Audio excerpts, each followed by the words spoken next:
자, 1절에 보시면 그때에라고 시작하죠. 그때에라는 말은 앞에 어떤 상황에 이어서 이런 말이죠. 그러니까 앞에 어떤 일이 있었나를 잠깐 정리할 필요가 있습니다. 제가 새벽에 반복적으로 했기 때문에 쉽게 이해되실 거예요. 빠르게 설명드리면 마태복음 16장에서 베드로가 고백합니다. 주는 그리스도시요 살아계신 하나님의 아들이십니다라고 하자 주님이 매우 기뻐하셨어요. 그래, 바로 그 고백이 너희들이 해야 될 믿음의 고백이다. 그리고는 그 다음 하신 말씀이 순환 예고라고 그랬죠. 첫 번째 순환 예고. 나는 십자가에 죽을 것이고 3일 만에 부활할 거다. 제자들이 듣기에 좀 이상하게 들렸을 거예요.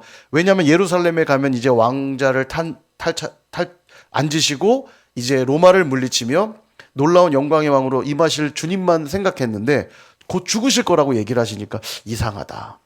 그렇게 얘기했을 겁니다. 그리고 나서 17장에 넘어와서 변화산의 영광스러운 모습을 세 명의 제자에게 보여주신 후에 내려오사 변화산 아래에서 어떤 일이 있었냐면 귀신 들린 아들을 고쳐주는 일이 있었죠. 그때 필요한 믿음이 무슨 믿음이라고 그랬죠? 겨자씨 믿음이라고 그랬잖아요. 너희들 겨자씨 믿음 가져라. 이 믿음이 없는 패역한 세대요. 내가 언제까지 너희들을 참아야 되겠느냐? 왜 귀신을 못 내쫓은 줄 알아? 너희들에게 겨자씨만한 믿음이 없기 때문이다. 그러니까 너희들이 가져야 될 믿음은 무슨 믿음이다? 겨자씨 믿음이다. 겨자씨 믿음만 있으면 이 산을 명하면 이 산으로 옮겨질 거라고 했죠. 예, 요거 주말에 한번 해보시라고 그랬죠. 예, 원적산 저쪽에 한번 옮기셨다가 그 다음 주말에 다시 원적산 이쪽으로 옮기시고, 예, 그 말이 아니라 겨자씨의 믿음이라 함은 나는 겨자씨처럼, 겨자씨는 성경에서 가장 작은 단위거든요. 나는 겨자씨처럼 아무 능력 없고 아무 힘이 없어요. 그래서 산처럼 능력 있고 위대하신 하나님을 바라볼 수밖에 없습니다. 라고 하는 믿음의 고백이 겨자씨 믿음이에요. 이 믿음으로 나아가는 자들은요, 바뀝니다. 완악하고 교만하여 도저히 변할 것 같지 않던 내가 예수님을 믿고 난 다음에 내 안에 믿음이 생겨서 변화돼요. 부드러운 자로, 겸손한 자로 바뀌어지죠. 이게 산으로 옮긴 것 같은 기적 아닙니까? 있을 수 없는 일이 벌어지는 거잖아요. 우리가 그런 믿음 가져야 된다 했는데 그 겨자씨의 믿음이 있은 설명한 다음에 이 믿음이 있는 자들은 기도의 자리로 나간다고 그랬죠. 이런 종류가, 기도 외에는 이런 종류가 나올 수 없다. 그래서 이런 믿음 가진 사람은 기도하게 되고, 이걸 가르치신 후에 또 말씀하신 게 뭐냐면 두 번째 순환 예고. 이 겨자씨 믿음을 가져서 기도하는 자들은 반드시 어디로 간다? 또 십자가의 자리로 간다는 걸 또 가르치세요. 지금 반복적으로 똑같은 내용을 가르치고 계신 겁니다. 그리고 나서 오늘 본문에서 바로 그때에 이렇게 믿음을 설명하고 그 믿음으로 십자가의 자리로 나아갈 걸 반복적으로 가르치신 그때에 라는 말이에요. 바로 그때에 제자들이 질문합니다. 주님, 천국에서는 누가 큰 자입니까? 이렇게 대답해요. 십자가 계속 가르치고 있는데 그들은 주님, 천국에서는 누가 큰 자죠? 예, 이렇게 말합니다. 되게 고상한 질문처럼 보이지만 그게 아니에요. 마가복음, 동일 본문인 마가복음에 보면 이렇게 나옵니다. 마가복음 9장 33절에서 34절. 가버나움에 이르러 집에 계실새, 어떤 집에 지금 들어오셨어요. 제자들에게 물으시되 너희가 길에서 서로 토론한 것이 무엇이냐? 그때 뭘 토론했냐면 34절. 그들이 잠잠하니 이는 길에서 서로 누가 크냐 하고 쟁론하였음이라.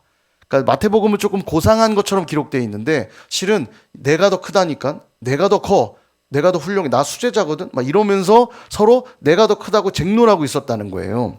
그러니까 가버나움에 있는 한 집에 들어와서는 야, 너희들 길에서 토론한 게 뭐냐? 그러니까 누가 더 큰지 얘기하고 있었습니다. 이런 얘기 한 거죠. 마태복음은 이제 조금 순하게 천국에선 누가 큰 자입니까? 도대체 말씀 좀 해주세요. 이렇게 말한 거죠. 그러니까 고상해 보이지만 이 질문은 뭐냐면 이제 곧 주님 왕좌에 올라가실 거죠. 그러면 그 하나님의 나라, 당신의 나라에서 누가 더 큰 자죠? 누가 더 오른편에 앉을 자고 누가 왼편에 앉을 자입니까? 한번 주님이 딱 말씀 좀 해주세요. 이렇게 얘기하고 있는 거예요. 여전히 그들은 예수님을 정치적이고 군사적인 메시아로만 이해하고 있는 겁니다. 오늘날의 말로 바꾸면 하나님의 말씀, 하나님의 뜻엔 아무런 관심 없고, 야, 예수님 믿으면 돈 많이 번다며, 예수님 믿으면 병 고침 받는다며, 예수님 믿으면 높은 자리에 올라갈 수 있다며, 이런 것만 관심 갖고 있다라는 거예요. 지금 제자들은요. 주님은 계속해서 믿음을 가져라. 그 믿음은 너희가 십자가의 길로 나아갈 수 있는 믿음이 되어야 한다. 계속 이걸 사건을 통해 말씀하고 계시는데 그들은 이 뜻엔 아무런 관심이 없고 누가 큰 자리 차지할 수 있습니까? 이 말만 하고 있다는 거죠. 그것을 아시고 예수님이 교육을 하십니다. 2절부터 4절. 교육 내용을 한번 읽어볼까요? 같이 2절부터 4절 시작. 예수께서 한 어린아이를 불러 그들 가운데 세우시고 이르시되 진실로 너에게 이르노니 너희가 돌이켜 어린아이들과 같이 되지 아니하면 결단코 천국에 들어가지 못하리라.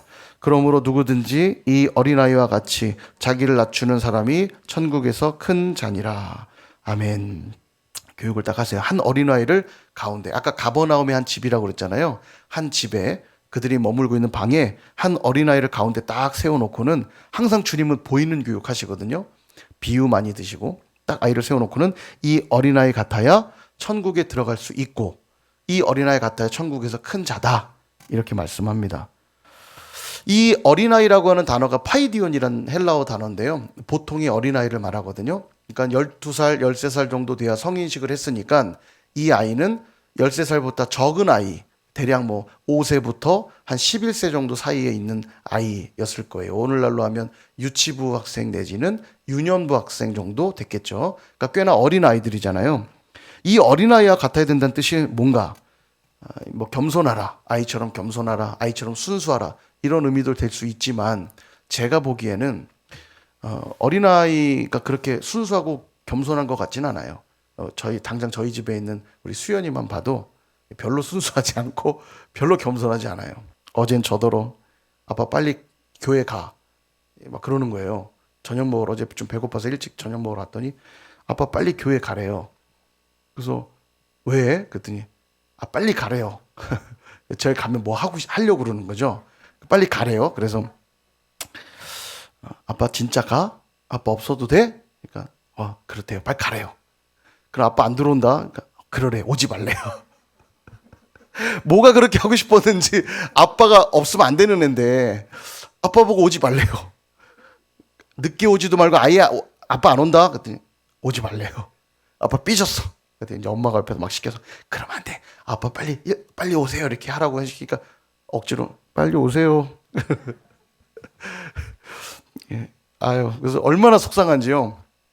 근데 제가 이런 생각도 하긴 했어요. 나가면서 너무 속상한 거예요. 어떤 말보다 제가 낙심이 되는 거예요. 내 아들인데 아빠 보고 오지 말라고 할 땐 너무 속상한 거. 근데 제가 문득 뭐가 묵상됐냐면 우리 주님은 우리의 인생이 함께하기 원하시고 사랑하는 아들아, 사랑하는 딸아, 내가 너의 삶에 내가 함께 관여하고 싶고 너랑 함께 이야기하고 싶다. 언제든지 나를 좀 불러다오. 그런데 우리가 자꾸 밀어내고 있다면 주님 잠깐만요. 아직 오지 마세요. 주님 오면 피곤하니까 자꾸 간섭할 것 같으니까 천천히. 아니 기왕이면 오지 마세요. 라고 할 때 주님이 진짜 마음이 아프시겠다. 거꾸로 해야 되는데 주님 안 가시면 안 돼요. 주님 꼭 교회 또 가셔야 돼요. 물론 교회라고 하니까 좀 그런데 일하러 또 가셔야 돼요. 안 가시면 안 돼요. 저랑 같이 있어 주시면 안 돼요. 전 그 말이 너무 듣고 싶었는데 빨리 가래요. 빨리 가래요. 그리고 오지 말래요.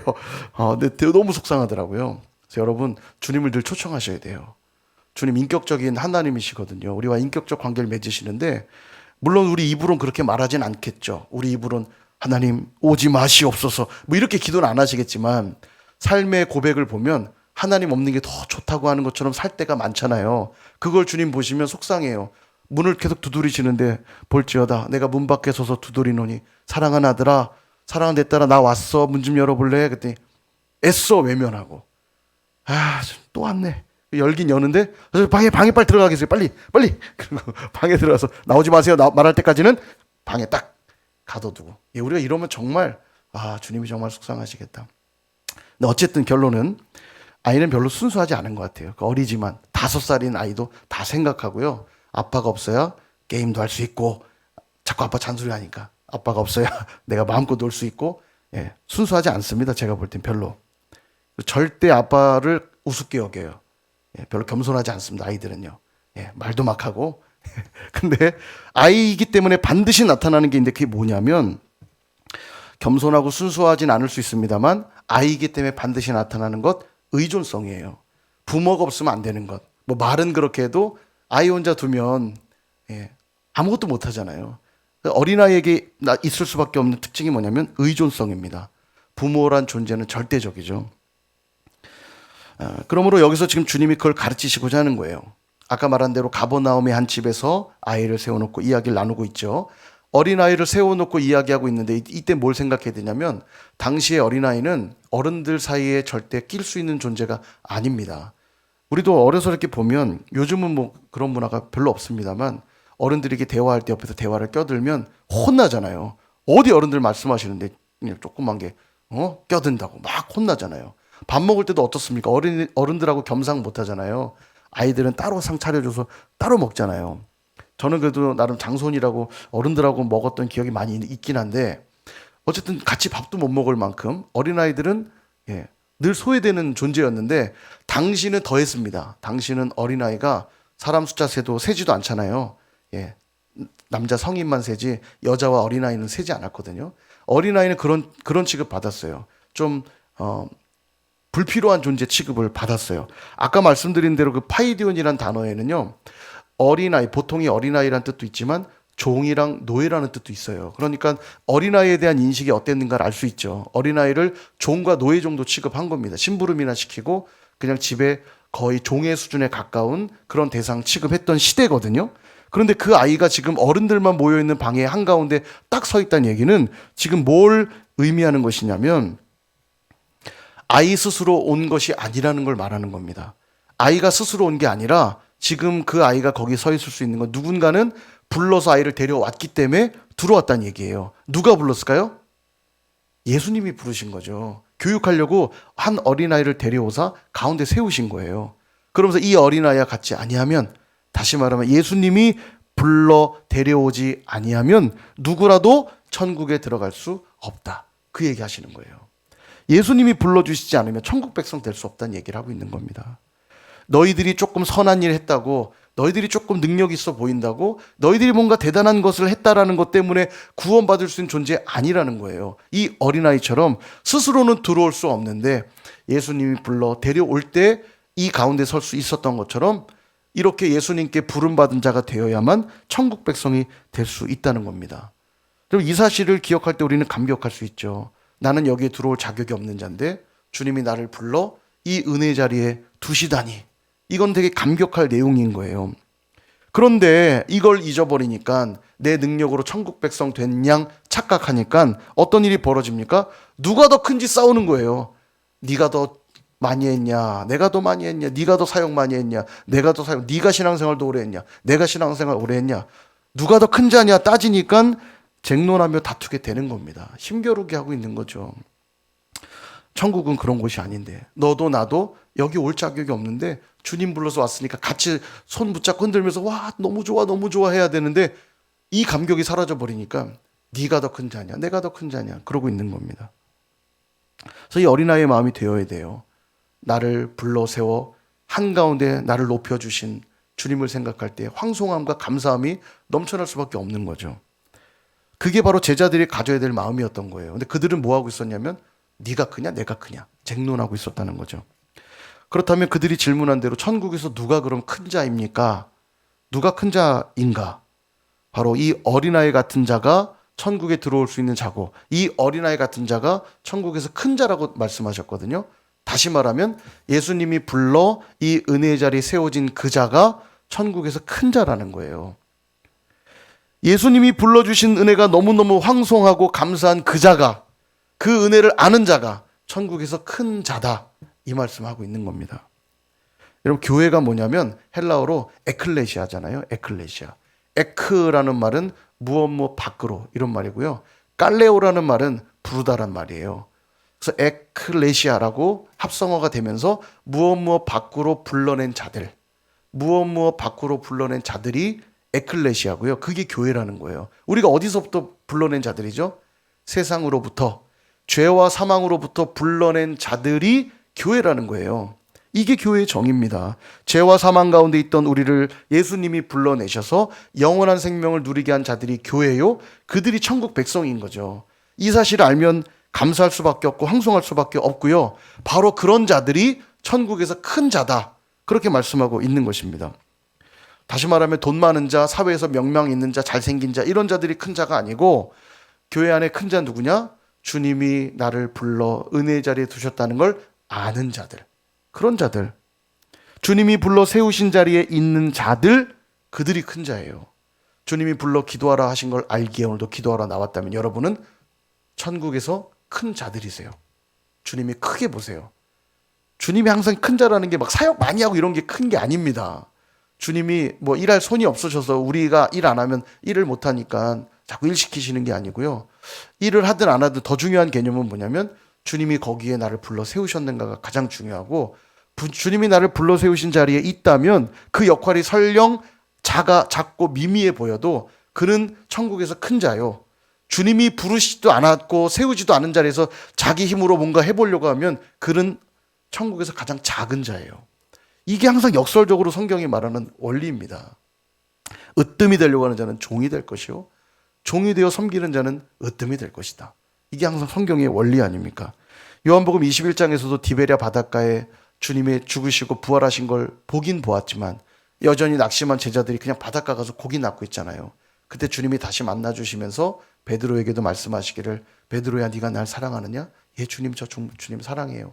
그러자 주님이 그 사랑 고백 받으시고 사명을 주시잖아요. 내 어린 양을 먹이고 치라. 내 양들을 너에게 맡긴다. 사명을 주시잖아요. 그리고 베드로는 초대교회의 초석이 되는 그런 사도로서의 역할들을 감당하게 됩니다. 다시 말하면 이걸 오늘 본문의 의미로 바꾸면 그는 하나님 나라의 큰 자가 된 거예요. 교회를 세우는 큰 일이 있다는 의미가 아니라 주님이 교회를 세우는 자리에 불러서 내가 너를 쓸 것이다. 내 양들을 먹이고 치라 했을 때 그가 그 길을 온전히 걸어갔을 때, 주님이 불러 세우신 자리에 감당했을 때 그는 하나님 나라의 큰 자가 됐다는 뜻이에요. 이것이 바로 큰 자가 되는 비결입니다. 교회에서 막 많은 일을 한다고 큰 자 되는 게 아니라 예수님이 세우시는 자리에 설 때 큰 자가 되는 거예요. 우리가 이제 또 임직을 앞두고 있는데 오늘 이 자리에도 우리 후보분들이 몇 분 계신데 이걸 기억하셔야 됩니다. 하나님이 불러 세우신 자리에 서기로 결단하고 그 자리에 계시면 그게 바로 큰 자예요. 그게 바로 리더입니다. 하나님이 원하시는 리더예요. 근데 예수님이 세우시는 자리에는 순종하지 않고 내 스스로 큰 자만 되려고 한다면 그는 도리어 작은 자라는 사실이에요. 무슨 역할이 중요한지가 아니라 주님이 내게 맡겨주신 사명, 내게 맡겨주신 자리가 무엇인지를 아는 게 중요하고요. 그것에 충성할 때 그들이 바로 천국에서 큰 자들이라는 사실입니다. 질문 한번 해볼까요? 제사장이 큰 자입니까? 문지기가 큰 자입니까? 성전에서 일하는 제사장이 큰 자예요? 성전 문지기가 큰 자예요? 알 수가 없죠, 그건요. 그죠? 근데 우리는 딱, 제사장이 좀 더 훌륭할 것 같고, 문지기는 좀 별 볼 일 없는 것 같잖아요. 전혀 아닙니다. 하나님 나라에서 큰 자는 있어야 될 자리에 있는 자가 큰 자예요. 제사장이 제사장 역할 감당했으면 큰 자고요. 문지기가 문지기 역할 감당하면 큰 자예요. 모자이크로 설명하면, 모자이크는요, 피스가 아무리 덩치가 커도 덩치 큰 피스 하나로 전체 그림을 표현할 수가 없어요. 크다고 해서 중요한 피스가 아닙니다. 작다고 별 볼 일 없는 피스가 아니에요. 어떤 피스든 자기 위치에 정확히 놓여야 하나님이 원하시는 그림이 완성이 되는 거고, 그럴 때 그게 각 자리에 있을 때 그게 큰 자라는 뜻이에요. 하나님의 나라를 구성하는 여러분 한 사람 한 사람이 어디에 있어야 큰 자가 되는 거냐면 여러분이 있어야 될 그 피스에 정확히 딱 있어야 돼요. 어떤 이는 등치가 클 수 있고 어떤 이는 등치 작을 수 있지만 크고 작음이 큰 자 작은 자 결정하는 게 아닙니다. 있어야 될 자리에 있을 때에만 의미가 있는 거예요. 아무리 덩치를 커도 엉뚱한 데 갖다 놓으면 이거 심각한 겁니다. 다른 피스 맞추지도 못하게 만드는 거고요. 그림을 전체적으로 훼손해 버려요. 작은 피스도 마찬가지예요. 자기가 좀 커보겠다고 큰 조각 난 곳에 한가운데 탁 갖다 놓으면 무슨 의미가 있어요? 아무 소용이 없어요. 부르신 자리에 있을 때 그게 큰 자라는 것, 여러분 기억하시길 바랍니다. 혹시 교회에서 내 자신이 너무너무 작아 보이거나 내 역할이 참 보잘것없어서 낙심되시는 분이 있습니까? 이제는 개념을 바꾸셔야 돼요. 하찮은 아이가 중요하고 주목받는 아이로 바뀔 수 있었던 이유는 딱 하나예요. 자신의 능력과 자신이 가진 어떤 소유 때문이 아니라 주님이 그를 불러 세우셨다라는 것밖에 없어요. 이것만 자랑해야 되는 거예요. 주님이 오늘도 나를 불러 세우셨구나 라는 걸 아는 것이 천국 백성인 것이고 그들이 천국에서 큰 자라는 것 꼭 기억하실 수 있기를 바랍니다. 그러므로 여러분을 불러 세우신 자리가 어디인지를 오늘 한번 점검하셔야 돼요. 오늘도 나를 불러주신 자리가 어디인가, 교회 안에서 내게 맡겨주신 자리가 어디인가 생각하시고 그 자리에 충성하셔야 됩니다. 지금까지 어린아이의 관점은 내 자신을 이해하는 관점에서만 봤다면 이번엔 다른 사람들을 바라보는 관점도 얘기하세요. 5절에 보니까 또 누구든지 내 이름으로 이런 어린아이 하나를 영접하면 곧 나를 영접함이니. 그러니까 내 자신을 향해선 그런 나와 같은 어린아이와 같은 나를. 그래서 우리도 찬양해 보면 여러분 그 찬양 있잖아요. 예수께로 가면, 이 찬양 보면 나와 같은 아이 부르셨어요. 이거 굉장히 은혜로운 찬양이에요. 어린아이와 같은 나를 주님이 불러주셨습니다. 천국 백성 삼아주셨습니다. 이 얘기예요. 나와 같은 아이를 부르셨어요. 되게 귀한 고백인데, 앞에서는 그 관점으로 봤다면 이제 다른 일을 바라볼 때는 어떻게 해야 되는가? 다른 일을 바라볼 때도 그도 어린아이 아닙니까? 주님이 불러 세우신 어린아이이기 때문에 그 어린아이를 어떻게 하라고요? 영접하래요. 그 어린아이를 영접하는 건 곧 나를 영접하는 것과 같다. 이렇게 말하죠. 왜냐하면 주님이 불러 세운 자니까 그를 잘 영접하는 것, 그를 부른 주님을 영접하는 것과 같다. 그 말이에요. 이게 되게 중요합니다. 만약 그렇게 하지 않는다면, 그를 실족하게 만든다면, 그를 형편없는 자 대우를 한다면 차라리 연자맷돌을 목에 매달고 깊은 바다에 빠뜨리는 게 더 나을 것이다.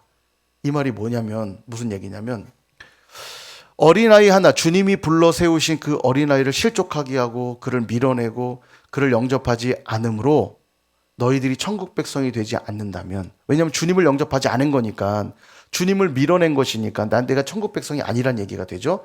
천국 백성이 되지 않을 바엔 차라리 연자맷돌을 목에 매달고 바다에 빠뜨려 죽어 천국 백성 되는 게 차라리 낫다. 이 얘기하는 겁니다. 그만큼 어린아이 하나를 실족하게 하는 죄는 너무너무 크다는 얘기예요. 연자맷돌이 이렇게 마을에 두고 쓰는 거대한 맷돌이에요. 이렇게 동물을 끈을 묶어서 이렇게 돌리는, 집에 쓰는 가정용 맷돌 말고 이게 동네 사람들이 와서 큰 곡식 같은 거 부어서 이제 빠는 그런 큰 맷돌에, 그러니까 다시는 살아나올 수 없는 거잖아요. 그 연자맷돌을 목에 매달고 바다에 빠지는 건. 그게 차라리 낫다는 거예요. 그렇게 죽어서 천국 백성 되는 게 낫지, 어린아이를 실족하게 하고 그를 밀어내서 주님을 영접하지 않는 결과로 천국을 못 간다면 차라리 연자맷돌을 메고 빠지는 게 낫다. 어린아이 하나를 영접하라는 말은 그럼 무슨 뜻일까? 이게 중요하죠.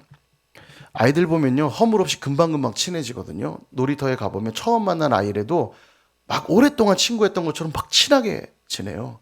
저희 수연이만 봐도 놀이터에 딱 던져놓으면 형 누나들 막 섞여가지고 형 누나 막 진짜 친하게 금방 놀아요. 보면 처음 만난 아이인데도 잘 놉니다. 이게 어린아이들의 특징이에요. 허물이 없어요. 혹시 싸워도 또 금방 친해져요. 언제 그랬냐는 듯이 또 막 친구가 돼갖고 잘 어울립니다. 이게 어린아이들의 특징이에요. 허물 없이 편가르지 않고 지들끼리 막 어울려 놀아요. 거기가 바로 천국이고 거기가 교회라고 지금 말씀하고 있는 거예요. 어린아이 하나를 영접하라는 건 그런 의미입니다. 거기에는 편을 나누는 것도 없고, 서로 갈라치기 하고 또 네 편 내 편 나누고 판단하고 정죄하고 그러지 않는다는 겁니다. 왜냐하면 그들도 다 주님의 백성이고, 우리가 주일날 한 것처럼 우리가 보혈의 끈을 붙잡고 있는 한은 우리 님이 하나로 묶인 자들이니까 이걸 알고 살아가는 것이 어린아이 하나를 영접하는 거예요. 너는 그거 잡지 말고 빠져. 너는 나랑 친하니까 일로 와. 뭐 이런 곳이 아니라는 거예요. 더 나아가서 공동체에 보면 늘 소외되는 사람이 있습니다. 뭐 기질적으로 그럴 수도 있고 또 사회적인 위치가 그러다 보니까 교회 안에서도 그런 영향이 나타나는 경우들도 있죠. 우리가 다 똑같지 않으니까요. 소외되는 지체들이 있는데 그런 사람들이 있다면 더 가까이 다가가 너는 그런 사람이 아니라는 거 알려주라는 거예요. 너는 그런 형편없는 존재가 아니야. 너는 존귀한 자이고 주님의 은혜로 부름받은 너는 존귀한 자야. 이거를 알려주라는 거예요. 그게 어린아이 하나를 영접하는 의미인 겁니다. 적극적으로 그들을 받아들이는 거예요. 근데 영향력 좋은 사람들은 막 받아들이면서 뭔가 영향력 없고 별 볼일 없어 보이면 그냥 내버려 두고, 그러면 거기는 교회도 아니고 거기는 천국이 아니라고 말씀하고 있는 겁니다. 내가 은혜로 나도 오늘 이 자리에 있는데 어떻게 내가 외면할 수 있는 대상이 있을 수 있겠으며 어떻게 내가 미워하고 소외시킬 수 있는 대상이 있을 수 있겠어요. 나도 들어올 수 없었던 자였는데 주님의 은혜로 들어왔다면 내 옆에 있는 지체도 똑같은 은혜를 입은 자인데 어떻게 차별할 수 있겠느냐. 그 얘기를 하고 계신 겁니다. 사랑하는 여러분, 기억하셨으면 좋겠어요. 사람이 중요하고 영혼이 중요합니다. 교회는 이걸 항상 놓치지 말아야 돼요. 직분 맡았다고 사역한다고 거기에 막 집중하여서 사람에게 소홀해지기 시작하고 영혼에게 관심이 없어지기 시작할 때 거기는 교회일 수 없고 거기는 천국일 수 없다는 사실입니다. 그리고 그런 자들은 결코 큰 자일 수 없죠. 선일교회는 어떤 교회입니까? 정말로 하나님의 교회 맞습니까? 잘 모르시겠습니까? 선일교회가 정말로 하나님의 교회입니까? 천국과 같은 곳입니까? 그렇게 되기 위해서는 기억하셔야 돼요. 우리 모두는 예수님의 은혜로 이곳에 있다는 사실. 이 어린아이처럼 들어올 자격이 없었는데 예수님이 불러 그 자리에 들어올 수 있었던 것처럼 우리는 이 은혜의 공동체에 들어올 수 있는 자격이 없었는데 주님이 은혜로 불러서 이 자리에 들어왔다는 걸 항상 기억하셔야 됩니다. 그래야 천국에 들어간다니까요. 오늘 그 얘기하는 거예요. 천국 가는 비결. 나에겐 아무 의의가 없고 오직 주님께만 그 의의가 있습니다. 고백하는 거예요. 또 하나는 천국 백성 되기 위해 기억해야 될 또 하나는 내 옆에 있는 지체도 나와 같은 은혜 입은 어린아이란 사실을 알고 그를 실족하게 하거나 외면하거나 밀어내는 게 아니라 적극적으로 그들과 하나 되어서 함께 더불어 살아가는 것. 주님 모시고 살아가는 것. 그게 천국 백성의 모습이고 그들이 바로 천국에서 큰 자라는 거예요. 그럴 때 선일교회는 진짜 하나님의 교회가 되는 거고요. 그럴 때 선일교회는 천국이 되는 겁니다. 너무 좋아요. 세상에 가면 막 차별 대우하고 외면당하는데 교회만 오면 내가 마치 주인공인 것처럼 사랑받고 대우받고. 어제 한 집사님하고 저희 아내가 통화하는 걸 옆에 들었습니다. 예전에 오래전에 사역하던 교회 집사님인데 너무너무 교회에서 상처를 많이 받았어요. 버티다가 더 이상 버티지 못하고 교회를 나갔어요. 그리고 이분이 진짜 재밌게도 우리들 교회를 가셨어요. 그래서 저희가 얼마 전에 제가 깜짝 놀란 게 뭐냐면 우리들 교회 얘기했잖아요. 그리고 그날도 예배 마치고 제 아내랑 우리들 교회는 왜 그렇게 치유의 은혜가 참 넘칠까? 참 그러고 보니까 옛날에 그 집사님이 우리들 교회로 옮기지 않았나? 어떻게 지내시지? 그랬거든요. 어제 전화가 온 거예요. 오늘인가 어젠가 전화가 왔어요. 저는 무슨 연락 주고받아서 온 줄 알았더니 그냥 온 전화예요. 이게요, 영적인 뭐가 있는 거 봐요. 그러면서 이분이 나눔하시는데 자기 너무너무 행복하대요. 우리들 교회 온 이후로 자기 너무 많이 회복되고, 그때 초등학생이었던 이제 그 아들이 벌써 이제 경희대 어디 좋은 학교에 들어가서 대학생 됐더라고요. 시간이 이제 많이 흘렀죠. 그러면서 가정 예배할 때 어떻게 그 큐티하는, 우리들 교회는 이제 큐티하는 교회거든요. 큐티 목회거든요.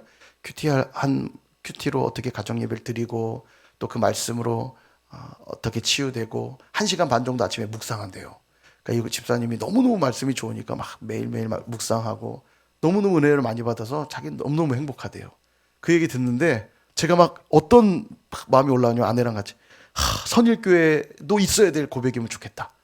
너무너무 우리 교회 있는 게 행복하고 우리 교회 정말 너무 좋은 교회. 아멘 나올 때까지 해야지. 우리 교회 좋은 교회.